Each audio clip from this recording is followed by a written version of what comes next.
आप देख रहे हैं डार्क फाइल्स। तो चलिए बढ़ते हैं आज की इस कहानी की ओर। आज मैं सुबह से ही ऑफिस के एक दोस्त के घर पर आया हूँ।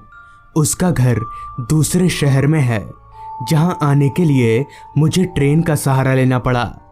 मेरा दोस्त रवि इस घर पर अकेला रहता है, क्योंकि गांव में खेती बाड़ी होने के कारण उसका सारा परिवार गांव में ही रहता है। खैर, रवि से बात करते करते हमें वक्त का पता ही नहीं चला कि कब रात हो गई।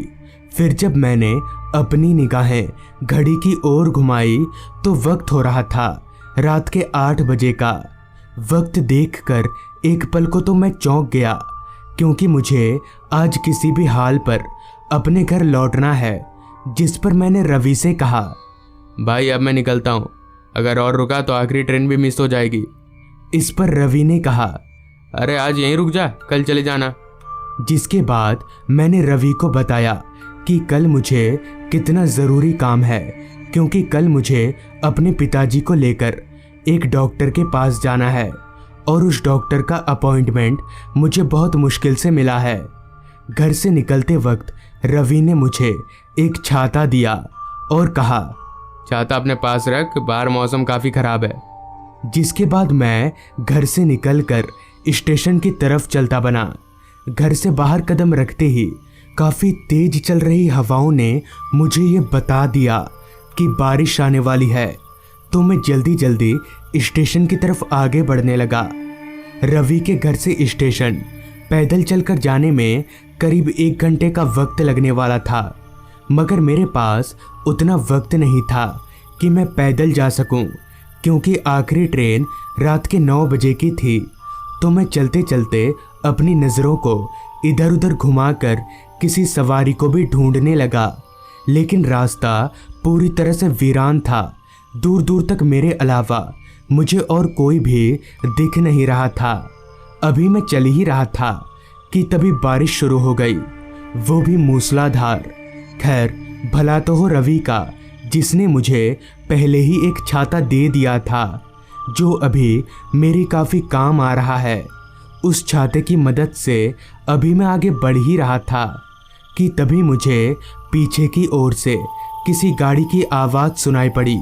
उस आवाज़ को सुनकर जब मैं पीछे मुड़ा तो थोड़ी दूर से चलकर एक ऑटो मेरी ही तरफ आ रहा था। उस ऑटो को देखकर मुझे काफ़ी खुशी महसूस हुई। उस ऑटो के सामने आते ही मैंने हाथ दिखाकर उस ऑटो वाले को ऑटो रोकने का इशारा किया, तो उसने भी ऑटो को ठीक मेरे पास रोका और मुझसे बोला, क्या बात है भाई साहब, कहाँ जाना है आपको? तो इस पर मैंने बोला, मुझे रेलवे स्टेशन जाना है, आप मुझे वहाँ छोड़ देंगे? इस पर उस ऑटो वाले ने सीधा ना करते हुए कहा, नहीं नहीं भाई साहब, मैं इतनी रात को इस बारिश में उधर नहीं जाऊँगा। ऑटो वाले की ये बात मुझे थोड़ी हैरान करने वाली लगी, क्योंकि रवि भी मुझे बार बार रात के वक्त स्टेशन की ओर ना जाने की हिदायत दे रहा था, और अब ये ऑटो वाला भी स्टेशन की ओर जाने से मना कर रहा है। आखिर माजरा क्या है?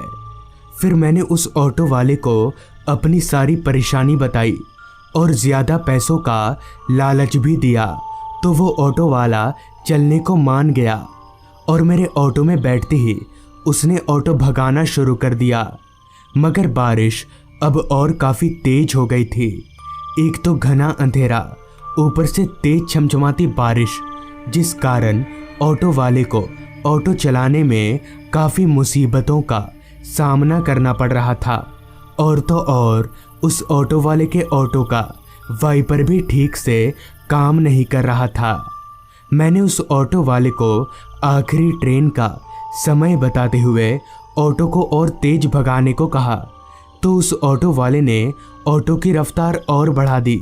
कुछ देर काफ़ी रफ्तार के साथ ऑटो चलने के बाद पता नहीं उस ऑटो वाले को क्या हुआ, जो उसने एकदम से ऑटो रोक दिया। ऑटो को इस तरह से रुकता हुआ देख मैंने ऑटो वाले से कहा, क्या बात है भाई साहब, आपने ऑटो क्यों रोक दिया? इस पर उस ऑटो वाले ने कहा, वो आगे काफ़ी बारिश की वजह से नाला पूरी तरह से भर गया है, ऑटो आगे नहीं जा पाएगी। ऑटो वाले के इतना बोलने पर मैंने जब ऑटो से झांक कर आगे देखा तो सच में आगे नाला काफ़ी भर चुका था और ऑटो उस नाले को पार नहीं कर सकती थी। खैर, अब किया भी क्या जा सकता था। मैंने उस ऑटो वाले को आधे पैसे दिए और वापस से पैदल स्टेशन की तरफ चलता बना। अब बस 9 बजने में 10 मिनट ही बाकी थे, तो मैं चल कम और दौड़ ज़्यादा रहा था। कुछ दूर चलने के बाद मुझे एक मोड़ दिखा। उस मोड़ के करीब आकर मैं काफ़ी कंफ्यूज हो गया कि मुझे किधर जाना है, दाएं या बाएं, क्योंकि मैं पहली बार यहाँ आया था, वो भी आते वक्त ऑटो से आया था, इसलिए मैंने रास्ते पर उतना ध्यान नहीं दिया। और मुझे कहाँ पता था कि मैं इतनी बड़ी मुसीबत में फंस जाऊंगा। तभी मैंने एक बार रवि को कॉल करने के लिए अपना फ़ोन निकाला, मगर जैसे ही मैंने जेब से फ़ोन निकाला तो पता नहीं कैसे मेरा फ़ोन स्विच ऑफ हो गया था।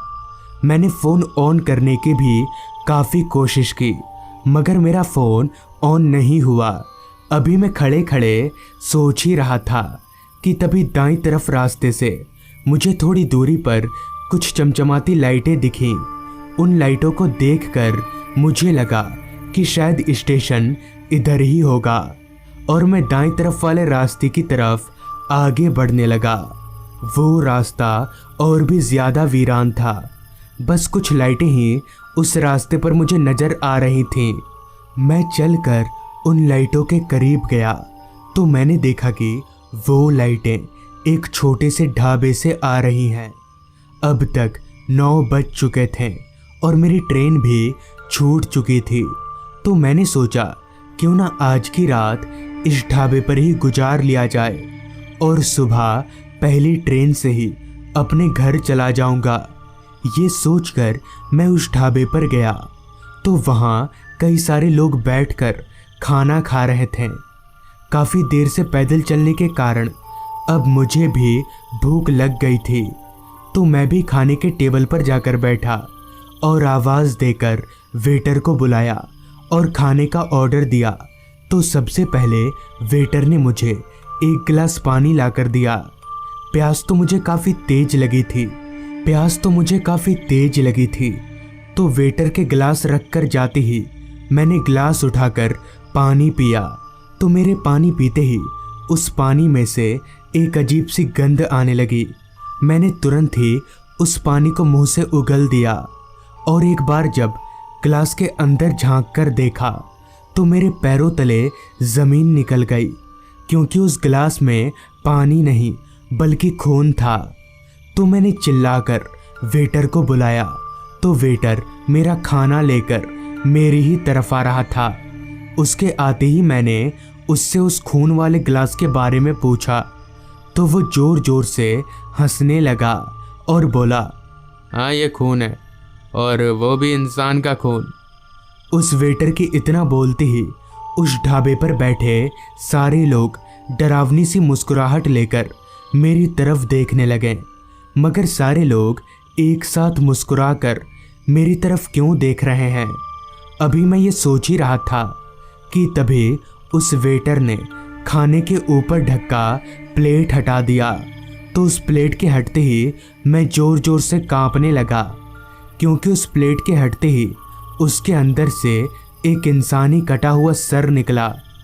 इस दृश्य को देखकर अभी मैं कांप ही रहा था कि तभी वहाँ मौजूद वेटर समेत सभी लोगों का चेहरा एकदम से बदल गया और उन सभी का चेहरा जला हुआ दिखाई पड़ने लगा। तभी उस वेटर ने भारी सी आवाज़ में उस कटे हुए सर को दिखाते हुए कहा, ये भी तुम्हारी तरह कल यहाँ आ गया था और अब तुम्हारा भी यही हाल होगा।